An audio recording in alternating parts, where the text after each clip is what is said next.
Hello there. Welcome to the show. Today we have an FSTTN double feature. This is featuring Chef Martin Carrasco, a good buddy of mine, an amazing guitar player, and a mutual lover of food. I hope you enjoy this episode, and if you would like to have the show become better or have a new theme song like I would, head over to www.nopleasedon'tpodcast.com/FSTTN, all capital letters, for more information. Hit the music.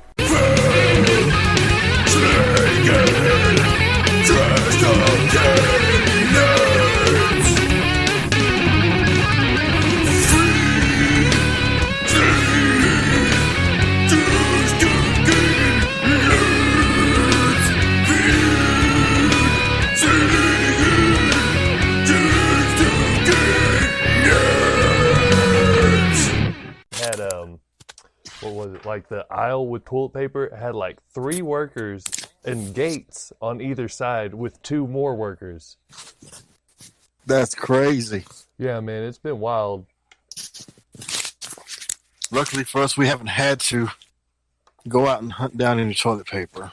Yeah, like we were already stocked up, but I figured, hell, if we're going to actually quarantine, we might as well stock up. Just not greedily, but just enough to get us by, because that's what people being greedy is what caused the problem in the first place. Absolutely. And so luckily for us, we had some. I mean, I think we're getting to the point where we might be needing more in the future. And we went to go look for some, but we just can't find any. So that's the issue there. Yeah. Well, I mean, I've seen posts, and honestly, I keep seeing all these posts, and I share them, but I'm going to quit doing that because there is no telling what is true and what is not true anymore with social media, because it's like pretty much any website that gets on there can put the little breaking news thing on there, and that seems to be what people watch, so you could have something from BuzzFeed, which is very obviously not a reputable news source, and it says breaking news, and people usually flock to that. Right. It's just ridiculous, man. But I guess we'll go ahead and get started. If you want to introduce yourself. My name is Martin Carrasco. I am the rhythm guitarist for The Gods Have Failed and a big-time foodie. And that's awesome. I've heard great stories of your brisket. So I've got you put down here as Martin Carrasco, brisket extraordinaire. That's actually one of my specialties. It is. Now, I don't know who you heard it from. There have not been a whole lot of people that have been able to sample any of my smoked meat stuff other than family. But a few friends have had the opportunity to taste.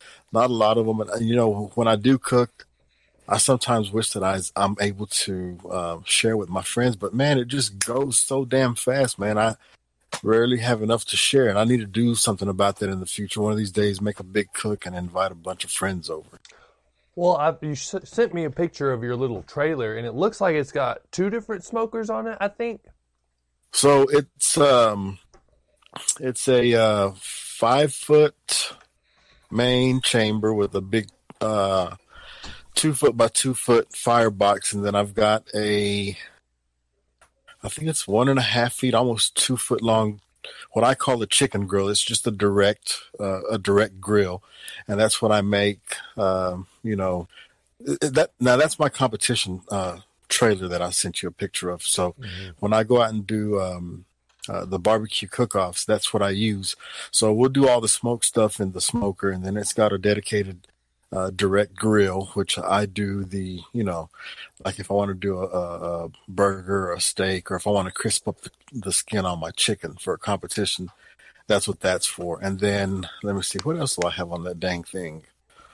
I've got a little burner there that I can pull out my disc and cook on my disc as well. So, man, it's pretty much a mobile kitchen. I can do everything on that thing.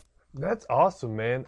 Actually, where I met my wife back in the day, we worked at this barbecue joint here, and it's shut down now.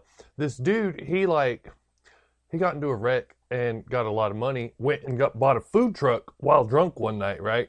And kind of surprised himself in the morning. He's like, oh, God, and ends up opening this barbecue restaurant here. Has the food truck in the back, so we're out there smoking. And that takes some passion, I tell you what, because that smoker would blow so much. I had to crouch down to be able to like work if I wanted to be able to see, you know what I mean? Right. That was a big heavy duty one too. So, but Yeah, man. I'm what's up? sorry. Go ahead. Oh, I was gonna say Juan was the one that told me about your brisket, and he said that like what we would do is we'd put it in there and let it go overnight and go home, go to sleep, whatever, check sometime in the middle of the night. But he was saying you stay up all night. Yeah, man. There are those types of smokers that you can, put your meat in there and set it and forget it, and it'll feed wood pellets into the fire and keep it going all night long. But mine's nothing like that, man. Mine's pretty old school, and so usually when I cook a brisket or whatever, or briskets, really, I'll put them on at about 10 or 11 o'clock at night, and I'll set an alarm on my phone for every hour and a half or so, and every hour and a half the alarm will go off. I'll wake up and I'll run outside and I'll make sure that my fire's still going. I'll throw a couple more logs back on, make sure that they burn. And then I'll go back inside and I'll sleep for about another hour, hour and 15 minutes before the alarm goes off. And I repeat that entire process throughout the entire night because I still got to get up and spritz them and spray them down with, whatever liquid that I'm using as a spritz. I also have to wrap them. It's a big time babysitting job is what it is, man. It's pretty involved. And so I tell a bunch of people that say, hey, man, I really want to learn how to make brisket and barbecue. The first thing I tell them is, if that's what you want to do, cool. But if you like sleep more than you like food, then barbecue is not the thing for you. Yeah. And, and even in restaurants, it's like that, man, because I would be working like 12-hour days and it was just a labor of love, you know what I mean? Like, Absolutely. I, Absolutely. unless the money's right, I wouldn't do that in any other kind of place, you know what I mean? Right. And, I've had people try and hire me. And, some people have hired me to cook for them. And I think that they understand after I tell them the price because we already know that briskets are expensive. We know that wood is expensive. The spices that I use for brisket are pretty simple. It's basically salt and pepper and every now and then maybe a little granulated garlic. But the time, the passion, the effort that goes into making these briskets, that's actually probably the most expensive thing, man, is my time putting into them. So, a lot of these restaurants that serve barbecue and brisket is their staple meat. What they'll do is they have pit masters or pit bosses that they hire, and that's their only job is to make sure that those pits stay at temp and that they continue to feed wood. And so those guys will work overnight and prepare all the briskets and ribs and good stuff. And then once the restaurant opens, those guys go home. You know what I mean? Oh, yeah. So, Yeah, it's definitely a labor of love. And I was just personally curious, especially with Unity Fest coming up, if that mhm. is still is going to happen. Have you ever thought about maybe catering any shows? Like, I don't know. I thought that would be a pretty cool thing, but I have. Here's the only problem with that. And, oh, did I lose you?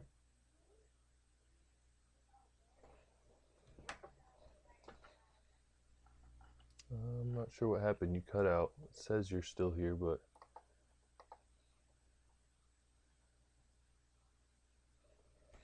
hang on.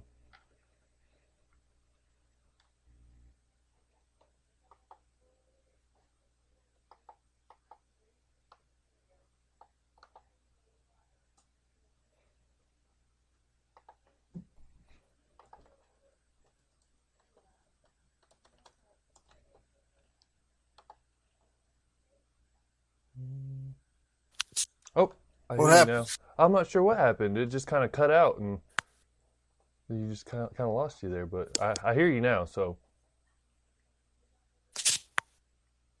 you there? Uh-oh. No, kitty. I'm not sure what's going on. I hear movement.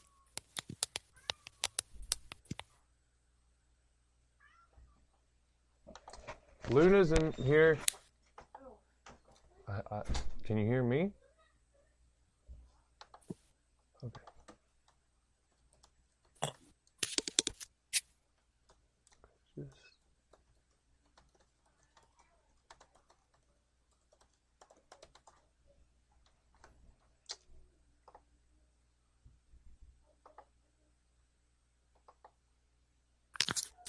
Okay, you still there? I'm here. Okay, I can hear you now. I'm not sure what happened Okay. there, but you were saying the problem with the catering the show. So the issue with doing the show, and I don't know if you caught what I was saying. I hope that the Unity Fest still goes down, and I hope that this whole coronavirus bullshit blows over and blows over fairly soon, so that us local musicians and these local venues are able to open back up to the public, so that we can entertain and they can be entertained and they can make their money to continue to run Live. their businesses and their livelihood. So I'm hoping that this blows over fairly soon. Back to Unity Fest. It's something that I would really like to cook for and cater and serve. The only problem with that would be the fact that, being up all night long cooking those briskets and stuff, and then getting out there and serving the public, and then getting up on stage to And playing. play and everything, I Mhm. would be beat. I would be absolutely beat. Now, if we weren't playing, then I'd probably be able to figure out a way to serve. But since we are playing, and if Yeah. it still goes down, then that would be an issue. But I don't know, man. That's a pretty interesting question, and I might try and figure out how I might be able to do that. That would give us an opportunity to. That would give me an opportunity to show what I can do on the barbecue pit, and then also maybe a way for us to make a little coin for recording, since that's our next step. So I don't know. I'll definitely consider it, and you'll be the first to know. How about that? Oh, that sounds cool to me, man, because I'll definitely make my way down there for some brisket. Awesome. So, I seen you posting about the salsa, and the next question I have is any special recipe you'd like to share? And you talked about that. Right. So the salsa that I prepare, it's fairly simple, man. There's not a lot of magic. There's not a lot of secrets there, and you can pull any basic salsa recipe online, and it's basically the same thing that I do. Now, one thing that I do different that I've not seen a lot of people do is I roast my vegetables before I do mix them up.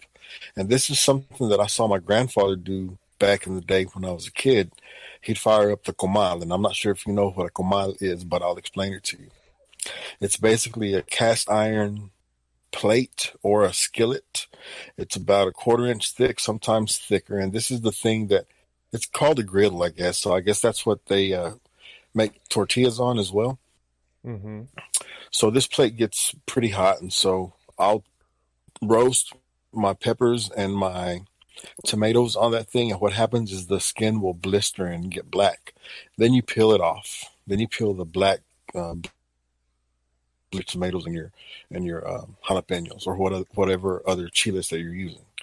And so I think I gave you the recipe, and if you want to, you can post that. But basically, what I do is I'll use three or four large tomatoes, half of an onion, and in any type of onion works, red, white, or yellow.